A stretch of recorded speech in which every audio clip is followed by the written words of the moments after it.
آل نبی اولاد علی بآواز بلند سلوات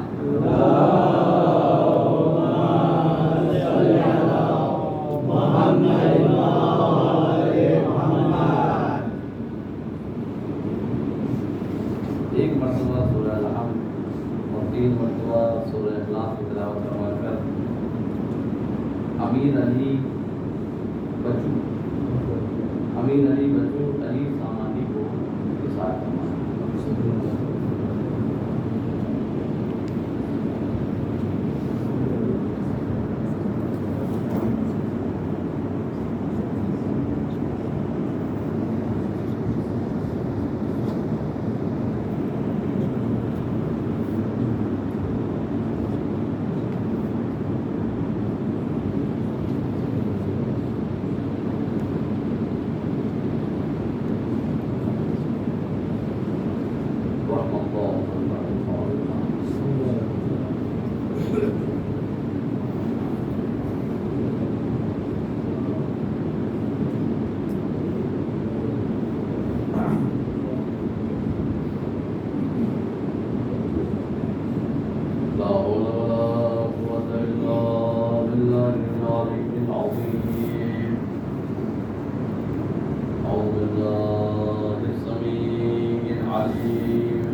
الحمد لله الذي لا يبلغ بدعته القائلون ولا يعطي نعماءه العادون ولا يعدي حقه المجتهدون الذي لا يدركه بعد الهمم ولا يناله غوث الفتن الذي ليس لصفته حد محدود ولا نعت موجود ولا وقت معدود ولا أجل ممدود فطر الخلائق بقدرته ونشر الرياح برحمته وبدد بالصخور بيضان أرضه ثم الصلاة والسلام على أشرف الأنبياء والمرسلين مولانا مولى الثقلين جد الحسن والحسين أبي القاسم محمد المصطفى اللهم صل على محمد وآل محمد وعلى آله الطيبين الطاهرين المعصومين المظلومين ولعنة الله على أعدائهم أجمعين من يومنا هذا إلى قيام يوم الدين أما بعد فقد قال الله تعالى في كتابه الحكيم قوله الحق وهو أصدق الصادقين بسم الله الرحمن الرحيم إن الدين عند الله الإسلام صلى الله عليه وسلم اللهم صل على محمد وآل محمد تمام تعریفیں اس رب العالمین کے لیے ہے جو مالک کون و مکان مالک ارض و سما جو ارحم الراحمین ہے جو قہار و جبار ہے جو ہر ایک چیز پر نظر رکھنے والا ہے جو ہر شے پر قدرت رکھنے والا ہے جو ان اللہ علی کل شیء قدیر ہے اسی کی حمد و ثنا ہے اسی کی تعریف ہے وہی لائق ثنا ہے وہی لائق ستائش ہے اسی خدا نے اپنی ذات کو اپنے آپ کو پہچانوانے کے لیے اور ان ذوات مقدسہ کو قلب کیا کہ جو مقصد کائنات ہے جس کی وجہ سے کائنات کو وجود ملا ہے وہ اور کوئی نہیں وہ اہل بیت علیہ السلام کی ذات مقدسہ ہے کہ جن کے اوپر پروردگار کی رحمتیں ہوں اور درود و سلام ہوں لہٰذا انہی کے ذکر کو آپ حضرات کی خدمت میں بیان کرنے کے لیے ہم اور آپ یہاں پر جمع ہوئے ہیں اور بہرحال مقصد سب کو معلوم ہے مقصد یہاں پر جمع ہونے کا اصال ثواب ہے یہ اصال ثواب کی نعمت جو ہے وہ صرف اور صرف شیوخ کے یہاں پائی جاتی ہے دوسری اقوام میں اصال ثواب کا کانسیپٹ نہیں پایا جاتا. انسان مر گیا اس کے بعد آپ اس کے لیے کچھ نہیں کر سکتے. کیوں؟ اس لیے کہ دوسرے افراد مرنے والے کو سمجھتے ہیں کہ وہ ختم ہو گیا، فنا ہو گیا. لیکن جو آل محمد کی محبت میں مرتا ہے، روایات کہتی ہیں من مات علی حب آل محمد مات شہیدا، کہ جو مر گیا آل محمد کی محبت میں وہ شہید مرا. اور قرآن مجید آواز دے رہا ہے کہ جو شہید ہوتا ہے وہ مرتا نہیں ہے، اور تمہیں اس کے بارے میں یہ گمان بھی نہیں کرنا ہے کہ شہید مر چکا ہے، بلکہ وہ زندہ ہے. اور زندہ ہونے کی دلیل بھی قرآن مجید نے دی ہے. قرآن مجید نے کیا دلیل دی ہے؟ عند ربہم یرزقون، وہ اپنے پروردگار کی بارگاہ سے رزق پا رہے ہیں، یعنی مسلسل رزق حاصل ہو رہا ہے. اور آپ بخوبی جانتے ہیں کہ رزق کی ضرورت زندوں کو ہوتی ہے، مردوں کو نہیں ہوتی ہے. صلوات کریں محمد والے محمد پر. اللہم صلی علی محمد وآل محمد. جس آیت کو میں نے سرنامہ کلام قرار دیا ہے وہ قرآن مجید کی مشہور و معروف آیت ہے ان الدین عند اللہ الاسلام، بے شک اللہ کے نزدیک دین فقط اسلام ہے. اور اسی سورہ کی دوسری آیت میں ارشاد فرمایا وَمَن يَبْتَغِ غَيْرَ الْإِسْلَامَ دِينًا فَلَن يُقْبَلَ مِنْهُ وَهُوَ فِي الْآخِرَةِ مِنَ الْخَاسِرِينَ. جو کوئی بھی روز قیامت کسی اور دین کے ساتھ آئے گا میں اس سے قبول نہیں کروں گا، اور ایسا شخص آخرت میں خسارہ اٹھانے والوں میں سے ہوگا، نقصان اٹھانے والوں میں سے ہوگا. بہرحال جو دین مبین اسلام کے علاوہ کوئی اور دین پر عمل کرے گا تو وہ نقصان اٹھانے والوں میں سے ہوگا. یعنی کیوں؟ اس لیے کہ اللہ کو یہ دین بہت زیادہ پسند ہے، اللہ نے اس دین کو منتخب کیا ہے. تو ظاہر سی بات ہے جب اللہ نے دین اسلام کو منتخب کیا ہے تو اب ضروری ہے، اللہ کی ذمہ داری ہے کہ جس دین کے لیے اللہ نے جس دین اسلام کو منتخب کیا ہے ضروری ہے کہ اس کے لیے کسی ہادی اور رہنما کا بھی انتخاب کیا جائے. ایسا تو نہیں ہو سکتا کہ اللہ نے دین تو منتخب کر لیا، دین تو پسند کر لیا، دین تو چوز کر لیا کہ اسلام میرا ایک واحد اور یکتا دین ہے، نہ اس سے پہلے کوئی دین تھا نہ اس کے بعد کوئی دین ہے. بہرحال معاشرے میں دو طرح کی اصطلاح پائی جاتی ہیں، ایک ہے دین، ایک ہے شریعت.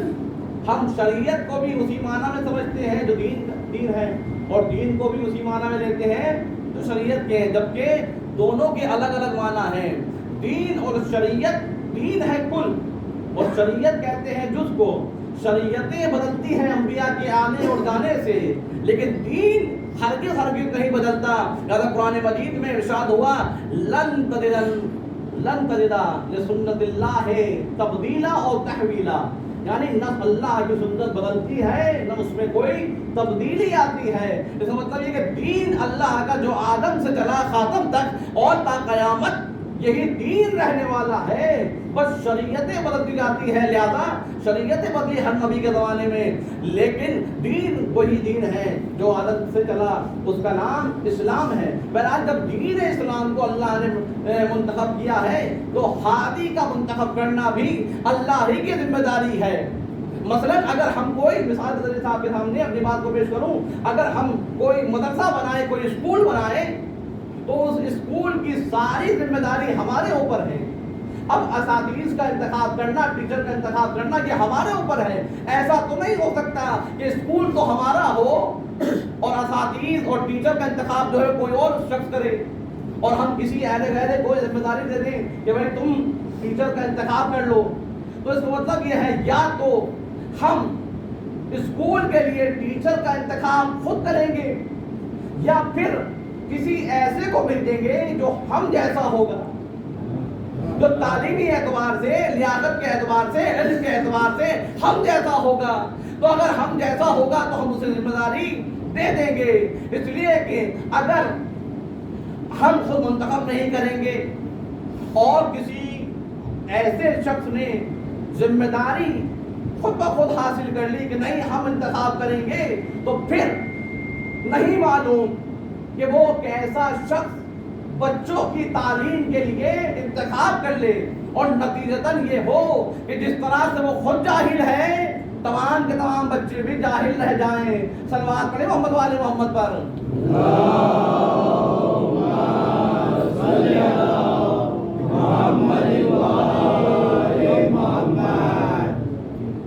محترم ہم اپنے بچوں کی پڑھائی کے لیے کتنا زیادہ سوچتے ہیں سمجھتے ہیں کہ کسی ایسے شخص کا انتخاب کرے کہ جو عالم ہو, جو پڑھا لکھا ہو, جس کے پاس تعلیمی لیاقت پائی جاتی ہو.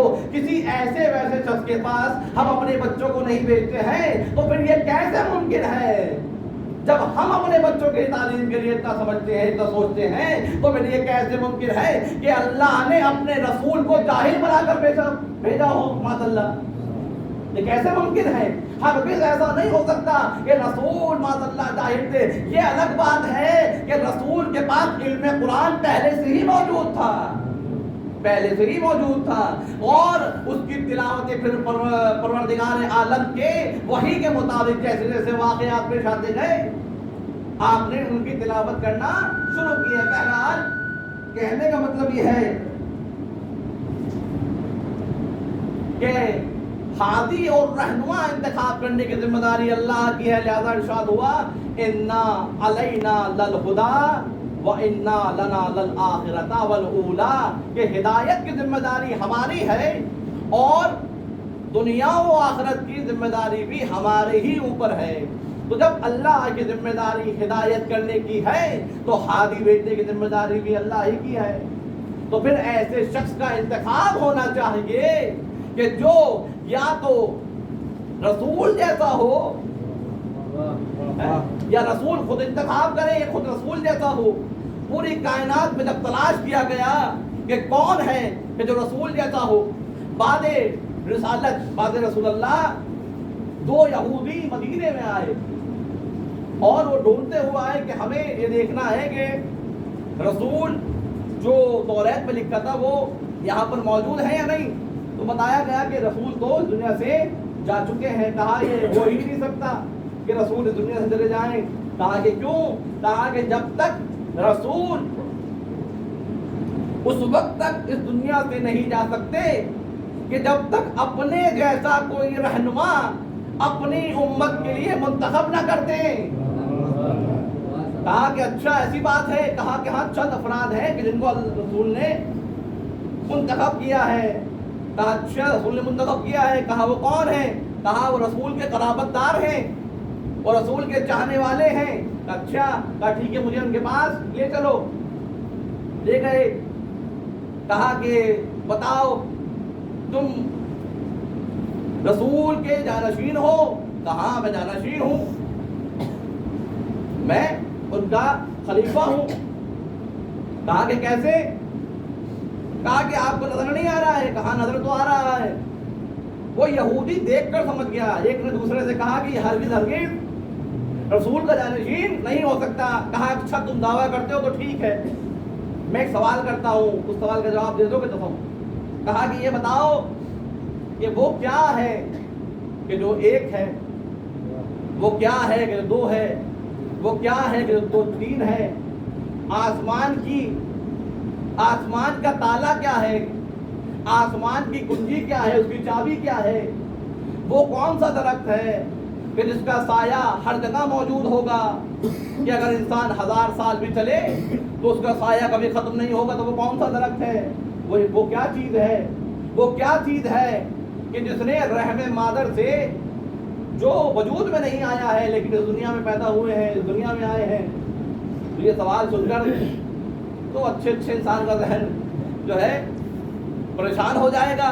اور یہ تو کچھ جانتے ہی نہ تھے, اس لیے کہ لوگوں کے بنائے ہوئے کیسے جانیں گے. بہرحال جس کو اللہ نے منتخب کیا ہو, جو علم لدنی کا مالک ہو, وہی تو ان سوالات کے جوابات دے سکتا ہے. بہرحال نتیجہ یہ ہوا کہ ان سوال کے جواب نہ دیے گئے.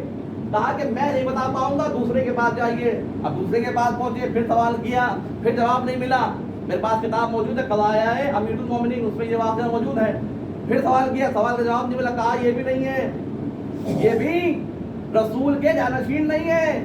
اس لیے کہ رسول کا جانشین وہ ہوگا کہ جو ان سوالات کا جواب دے دے گا، جس کی پیشانی چوڑی ہوگی، جس کا رنگ گندمی ہوگا، جس کے پیشانی پر بال نہیں ہوں گے، جو عالم علم کتاب ہوگا، جو اللہ کا ولی ہوگا. اس طرح کے انتفاعات انہوں نے کہا کہ یہ توریت میں لکھے ہوئے ہیں. کہا اچھا. بہرحال نتیجہ یہ ہوا کہ تیسرے کے پاس بھی پہنچے اور جواب نہیں مل پایا. کہا کہ اب اس کے پاس جائیے جو حلال مشکلات ہے، جو حلال مشکلات ہے. کہا کہ اگر تمہیں جواب مل جائیں گے تو تم کیا کرو گے؟ کہا اگر ہمیں جواب مل گئے تو ہم مسلمان ہو جائیں گے. تو گئے. کہا یا علی آج اسلام کی عزت پر بنائی ہے، اگر آپ جواب نہیں دیں گے تو ہم اسلام کے نام پر حقیقت میں تو خود بے عزت ہو رہے ہیں لیکن نام اسلام کا لے رہے ہیں. اسلام کبھی بدنام نہیں تھا، لوگ بدنام ہوا کرتے ہیں ان کے عمل سے اور کہتے ہیں اسلام بدنام. اسلام نہیں، اسلام سربلند تھا، سربلند ہے، سربلند رہے گا. اس لیے کہ یہ اللہ کا دین ہے، ہمارا اور آپ کا دین نہیں ہے، ہمارا بنایا ہوا نہیں ہے، اللہ کا بنایا ہوا ہے. لیکن انسان کے کارنامے، ان کے عمل اس طرح سے جب وہ ظاہر کرتے ہیں تو پھر اسلام بدنام ہوتا ہوا نظر آتا ہے. کیوں؟ اس لیے کہ جب اسلام کے نام پر کلمہ پڑھوایا جائے گا، جب گردنوں پر تلوار رکھی جائے گی اور کہا جائے گا کہ کلمہ پڑھو نہیں تو قتل کر دیے جاؤ گے. آپ نے داعش کو دیکھا، داعش کو آپ نے دیکھا، ویڈیوز وغیرہ تو وائرل ہوئی ہیں، آپ نے دیکھا ابھی بھی دنوں پہلے کہ وہ قتل کر رہے ہیں، اللہ اکبر لا الہ الا اللہ یہ سب پڑھ رہے ہیں، کالا پرچم. تو یہ کیا ہے؟ جب کوئی دیکھے گا تو کیا کہے گا کہ مسلمان ایسے ہوتے ہیں، مسلمان ایسے ہوتے ہیں. جب مسلمان ایسے ہوتے تو اسلام کو بھی برا کہے گا. اگر اس کے ساتھ کوئی مسئلہ پیش آیا ہے تو وہ اسلام کو برا کہے گا. تو غیر محترم کہنے کا مطلب یہ ہے کہ اسلام کو بدنام اسی طرح کے افراد نے کیا ہے کہ جنہوں نے اس فکر کو جو ہے کہاں سے لیا ہے؟ وہی مدینے سے لیا ہے. جنہوں نے در اہل بیت کو چھوڑ کر دوسری جگہ سے دین لیا ہے، انہی کی فکر اس طرح کی پائی جاتی ہے. بہرحال چونکہ کل شہید کا یہ تدفین ہوئی ہے اور بات یہاں تک آ گئی تو میں یہ عرض کر کے پھر اپنے مقصد کو بیان کر کے انشاءاللہ ختم ہوا.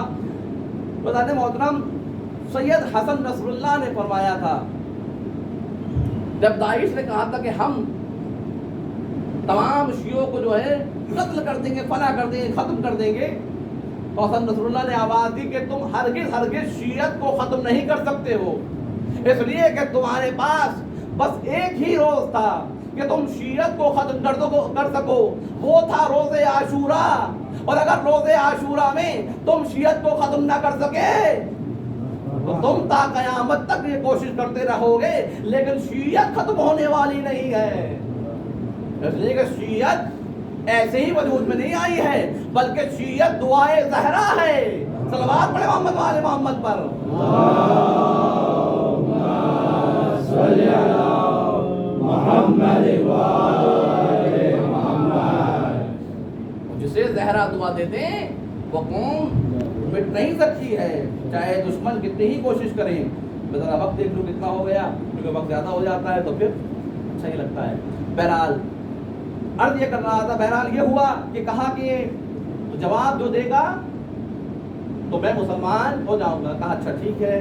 مولا علی کے پاس گئے. کہا تم نے پوچھا کہ وہ ایک کیا ہے؟ کہا وہ ایک خدا ہے. کہا وہ دو کیا ہے؟ وہ دو آدم و حوا ہیں. کہا وہ تین کیا ہے؟ کہا وہ جبرائیل و میکائیل و اسرافیل ہیں. کہا وہ چار کیا ہے؟ کہا وہ چار صلوات پڑھیں محمد محمد پر.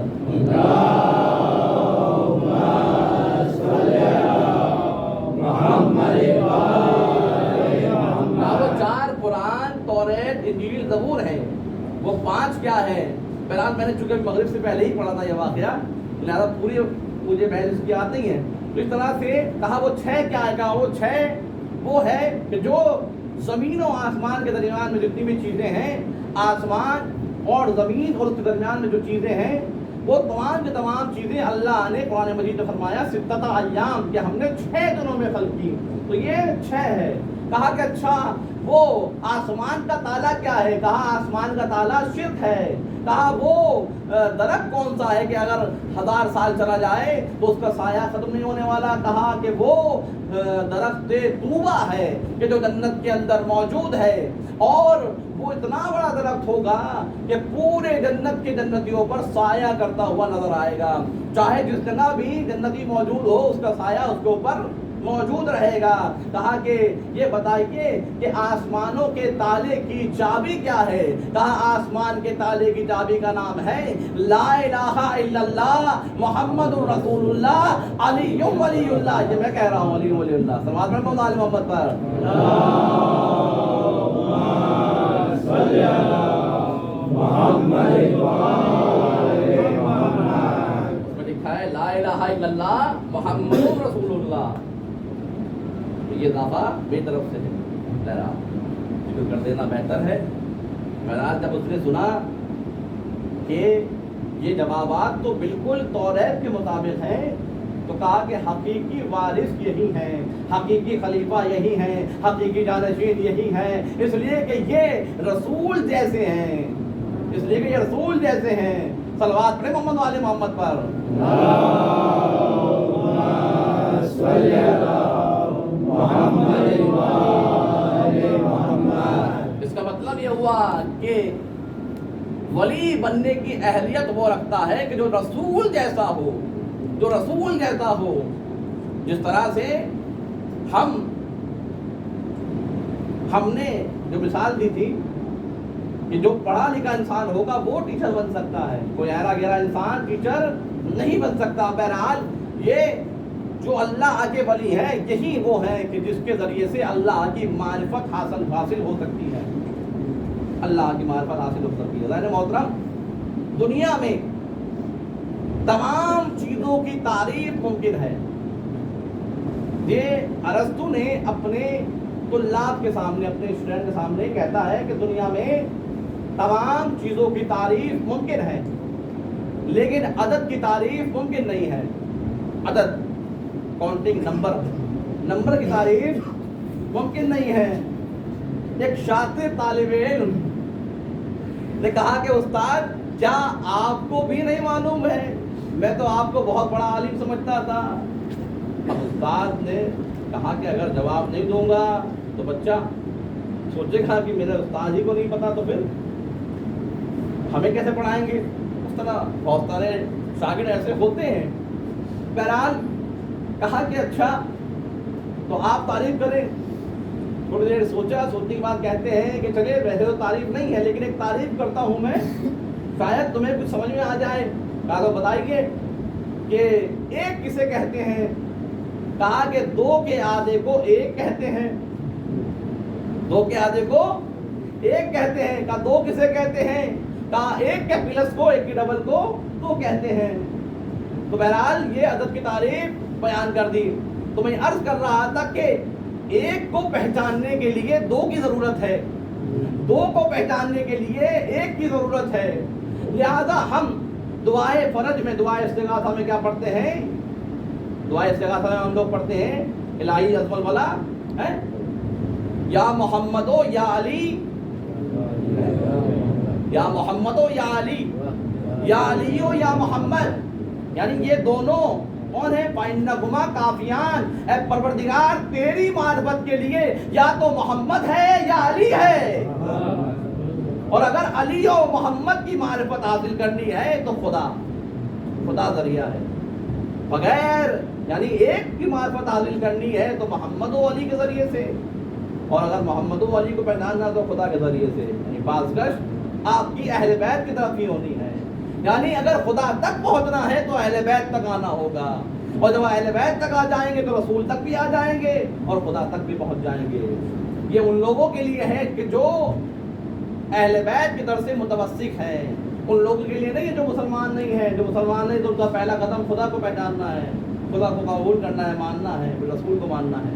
لیکن جب وہ لوگ مسلمان ہو جاتے ہیں تو اب اگر پہچاننا ہے کہ خدا نے کون سے حقوق ہمارے لیے رکھے ہیں، اگر سمجھنا ہے کہ خدا سے کیسے گفتگو کرنی ہے، اگر سمجھنا ہے کہ عظمت رسول کیا ہے، تو اب اہل بیت بتائیں گے خدا سے کیسے گفتگو کرنی ہے، اب اہل بیت بتائیں گے کہ عظمت رسول کیا ہے۔ تو لہذا اگر خدا کو پہچاننا ہے تو علی و محمد کے ذریعے سے پہچاننا ہوگا۔ خدا نے محترم دین ہم تک پہنچا ہے تو اہل بیت کے ذریعے سے، اہل بیت اگر نہ ہوتے تو یقیناً ہم تک دین پہنچ ہی نہیں پاتا، یا وہ دین پہنچتا کہ جس کی شکل بالکل بگڑ چکی ہوتی۔ آج اس یہی وجہ ہے کہ اگر محافظان دین موجود نہ تھے تو دین ہی منسوخ کر دیا گیا، شریعت ہی منسوخ کر دی گئی، یعنی پہلی والی شریعت کو کہا گیا کہ اس پر عمل نہ کیا جائے، اور بہت ساری چیزیں جو ہے ان کی اٹھا لی گئی۔ کیوں؟ اس لیے کہ محافظان دین، محافظان شریعت چلے گئے ہیں۔ لیکن الحمدللہ ہماری شریعت یعنی شریعت محمدی کا محافظ آج پردہ غیب میں بیٹھ کر ہماری اور آپ کی ہدایت کر رہا ہے، رہنمائی کر رہا ہے، وہ الگ بات ہے۔ روایت بتاتی ہے کہ امام ہمارے ہی درمیان میں موجود ہوتے ہیں، ہمارے ہی درمیان میں موجود ہوتے ہیں امام، جو پردے غیب میں ہم لوگ جو اصطلاحی طور پر استعمال کرتے ہیں پردے غیب میں چلے گئے، حقیقت میں امام پردے غیب میں نہیں گئے ہیں بلکہ لوگوں کی نظروں سے اوجھل ہو گئے ہیں، یعنی لوگ ان کی شناخت نہیں رکھتے ہیں، ان کو پہچانتے نہیں ہیں، جبکہ وہ ہمارے اور آپ کے ہی درمیان میں ہیں۔ یہی وجہ ہے کہ جب امام ظہور کریں گے تو بہت سارے افراد یہ کہتے ہوئے نظر آئیں گے کہ یا مولا ہم نے آپ کو حج میں دیکھا تھا، ہم نے آپ کو مجلس میں دیکھا تھا، ہم نے آپ کو کربلا میں دیکھا تھا، ہم نے آپ کو جلوس میں دیکھا تھا، لیکن چونکہ معرفت نہیں رکھتے تھے زیادہ بہت سارے واقعات ملتے ہیں، وقت طولانی ہو جائے گا، میں واقعہ پیش نہیں کروں گا، اور یہیں سے اپنے بیان کو اختتام کی طرف لے کر آ رہا ہوں۔ فیضان محترم، اس لیے کہ واقعہ پیش کیا گیا تو وقت بہت زیادہ طولانی ہو جائے گا۔ فیضان محترم، امام آج بھی بیٹھ کر پردہ غیب میں رہ کر، آج بھی ہمارے اور آپ کے درمیان میں رہ کر ہماری مشکلات کو حل کرتے ہیں، یہ امام ہی کا وجود ہے۔ حدیث ہے امام صادق علیہ السلام کی کہ اگر ایک لمحے کے لیے بھی زمین سے حجت خدا کو اٹھا لیا جائے تو زمین اپنے اہل و عیال کے ساتھ نیست و نابود ہو جائے۔ واقعہ اہل بیت نہ ہوتے، امام زمان کا وجود نہ ہوتا، یہ دنیا باقی نہیں رہتی۔ لیکن اذان محترم، کیا ہم نے امام کا حق ادا کیا؟ کیا ہم نے امام کو اس طرح سے یاد کیا جیسے ہمیں کرنا چاہیے؟ جو امام کی توقع ہم سے ہے کہ ہم امام کے ناصر بنے، کیا ہم ویسے ناصر ہیں امام کے؟ ہم دعا تو بہت کرتے ہیں، صبح مسایات تو بہت کرتے ہیں، لیکن کیا حقیقت میں ہم ویسے ہی ناصر ہیں جیسے امام سے چاہتے ہیں؟ ہاں یقیناً ہم ویسے ناصر شاید نہ ہوں، لیکن پروردگار کی بارگاہ ہمیں دعا گو ہیں، اور امام سے بھی ملتمس ہیں، امام سے بھی دعا گو ہیں، اے پروردگار، اے میرے مولا، ہاں ہمارے یہ ٹوٹے پھوٹے الفاظ، یہ ہمارے ناقص عمل اور ہماری دعائیں آپ پروردگار کی بارگاہ ہمیں قبول فرمائیے گا، آپ کے توسط سے، آپ کے وسیلے سے پروردگار ہماری دعا کو قبول فرمائے، ہمیں توفیق عطا فرمائے کہ ہم حقیقی معنی میں آپ کے ناصر و انصار بن سکیں، آپ کے محب بن سکیں، آپ کے چاہنے والے بن سکیں۔ پروردگار واقعاً شرف ہے ہمارا کہ ہمیں ذکر اہل بیت ملا، لیکن عزیزان محترم، لوگوں نے اہل بیت کے ساتھ انصاف نہیں کیا۔ ہاں کربلا میں آپ دیکھیں ظلم، اتنا ظلم کربلا میں ہوا، نہیں معلوم کہ کس طرح کے افراد کربلا میں موجود تھے کہ جو کلمہ تو اسلام کا پڑھ رہے تھے، نمازیں پڑھ رہے تھے، لیکن ایک طرف آل رسول کو قتل کر رہے تھے۔ ہاں وہ جوان کہ جو 32 سال کا کہ جس نے کبھی اپنے بھائی کو بھائی نہ کہا بلکہ جب بھی کہا آقا کہا، ہاں جو بیویوں کے ڈھارس تھا، ہاں وہی عباس کہ جسے جو صدقائے حرم ہے۔ ہاں عزیزو، جب عباس جانا چاہتے ہیں ایک مرتبہ حسین اجازت نہیں دیتے، ایک مرتبہ عباس خیمے میں آئے جناب زینب کے، کہا اے عباس، جب میں چھوٹی سی تو میرے بابا مجھ سے کہا کرتے تھے کہ اے زینب تیرے بازوؤں میں رسن بندھے گی، لیکن مجھے بابا کے قول پر یقین تھا کہ میرے بازوؤں میں رسن بندھے گی، لیکن میں سوچا کرتی تھی اکثر کہ جس کا عباس جیسا بھائی ہو، جس کی مجال یہ میرے بازو میں رسن باندھے، لیکن اے عباس اب تم جا رہے ہو، مجھے یقین ہو گیا کہ میرے بازوؤں میں رسن بندھے گی۔ اللہ اکبر، اللہ اکبر۔ بھائی قوت بازو ہوتا ہے۔ حسین نے کربلا میں بہت سے مرثیے پڑھے ہیں، لیکن جیسا مرثیہ جناب عباس کے لاشے پر پڑا، الان انکسر ظہری، اے عباس تمہارے جانے سے میری کمر ٹوٹ گئی۔ جو امامت کا سہارا ہو اسے عباس کہتے ہیں۔ عزیزو، عباس کی شخصیت کو پہچانیے۔ ہاں عزیزو، ایک ذاکر مصائب پڑھا کرتے تھے، تو خواب میں دیکھا کہ اے ذاکر تو میرے مصائب نہیں پڑھتا۔ کہ مولا میں آپ کے مصائب پڑھتا ہوں۔ کہا کہ تو مصائب پڑھتا ہے، کیا پڑھتا ہے مصائب میں؟ کہا میں یہ پڑھتا ہوں کہ آپ کے مشکیزے میں تیر لگا، میں یہ پڑھتا ہوں کہ آپ کے شان قلم ہوئے، میں یہ پڑھتا ہوں کہ آپ کی آنکھ میں تیر پیوست ہوا۔ کہا اے ذاکر تو میری سب سے بڑی مصیبت نہیں پڑتا۔ ارے جب بھی کوئی شخص بلندی سے آتا ہے، بلندی سے زمین پر آتا ہے تو اپنے ہاتھوں کا سہارا لیتا ہے۔ ہائے جب میں زین سے زمین پر آیا تو میرے ہاتھ قلم ہو چکے تھے، سر کے بل زمین پر آیا۔ الا لعنۃ اللہ علی القوم الظالمین وسیعلم الذین ظلموا ایام منقلبین انا للہ وانا الیہ راجعون۔ پروردگار ہمارے پروردگار قبول فرما، جو پریشان ہمارے اپنی پریشانی کو دور فرما، جو بے روزگار روزگار عنایت فرما، جو باروزگار کو روزگار میں ترقی عنایت فرما۔